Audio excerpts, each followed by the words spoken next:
Breaking news ఏపీలో అందిస్తున్న పసుపు కుంకుమ పెన్షన్ల పథకాలను నిలిపివేయాలని జనచైతన్య వేదిక కన్వీనర్ లక్ష్మణ్ రెడ్డి వేసిన పిటిషన్ కోర్టు తిరస్కరించింది. ఎన్నికల నేపథ్యంలో ఈ పథకాలు నిలిపివేయాలంటూ జనచైతన్య వేదిక కోరింది. అయితే ఇంతకు ముందే ప్రకటించిన పథకాలు కాబట్టి వాటిని నిలిపివేయలేమని ఢిల్లీ హైకోర్టు స్పష్టం చేసింది.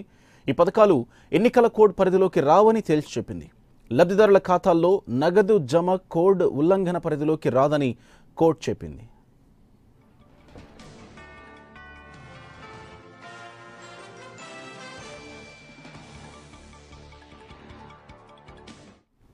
Right, interesting breaking news. ఏపీలో అందిస్తున్న పసుపు కుంకుమ పెన్షన్ల పథకాలను నిలిపివేయాలంటూ జనచైతన్య వేదిక కన్వీనర్ లక్ష్మణ్ రెడ్డి ఢిల్లీ హైకోర్టులో పిటిషన్ వేశారు. ఎన్నికల నేపథ్యంలో ఈ పథకాలను నిలిపివేయాలంటూ జనచైతన్య వేదిక కోరింది. అయితే ఇంతకు ముందే ప్రకటించిన పథకాలు కాబట్టి వాటిని నిలిపివేయలేమంటూ ఢిల్లీ హైకోర్టు స్పష్టం చేసింది. ఈ పథకాలు ఎన్నికల కోడ్ పరిధిలోకి రావంటూ చెప్పేసింది కోర్టు.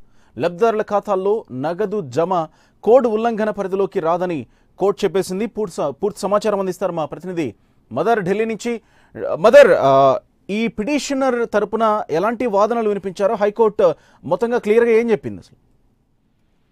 గోపి, జనచైతన్య వేదిక కన్వీనర్ లక్ష్మారెడ్డి ఈరోజు ఆంధ్రప్రదేశ్ రాష్ట్రంలో అమలవుతున్నటువంటి సంక్షేమ పథకాలు ఏవైతే ఉన్నాయో పసుపు కుంకుమ అలాగే పెంచిన పెన్షన్లను ఈ గత నెల నుంచి అందిస్తున్నటువంటి మొత్తాలు ఓటర్లను ప్రభావితం చేస్తాయి. ఇది ఖచ్చితంగా ఎన్నికల కోడ్ కిందకి వస్తుంది. వాటిని నిలుపుదల చేయాలంటూ కూడా ఢిల్లీ హైకోర్టును ఆశ్రయించారు. అయితే ఢిల్లీ హైకోర్టులో జరిగినటువంటి వాదనల సందర్భంగా ఢిల్లీ హైకోర్టు స్పష్టమైనటువంటి ఆదేశాలు ఇచ్చింది. ఇవి ఎట్టి పరిస్థితుల్లో కూడా అంటే ముందుగానే ఎన్నికల కోడ్ ప్రకటించే ముందుగానే ఈ పథకాలు అనేది కూడా రాష్ట్ర ప్రభుత్వం ప్రకటించింది. వాటిని అప్పటి నుంచే అమలు చేస్తున్నాయి కాబట్టి ఇది ఎన్నికల నియమావళి కిందకి రాదు.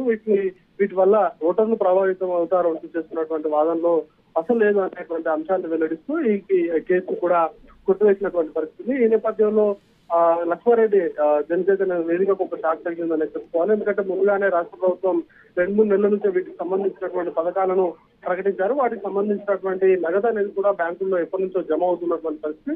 ఇది నూతనంగా ఎన్నికల కోడ్ ప్రకటించిన తర్వాత తీసుకున్నటువంటి నిర్ణయం కాదు కాబట్టి ఈ అంశాన్ని వారు వార్చేటువంటి అవకాశం అయితే లేదు. Gopi, right mother, thank you.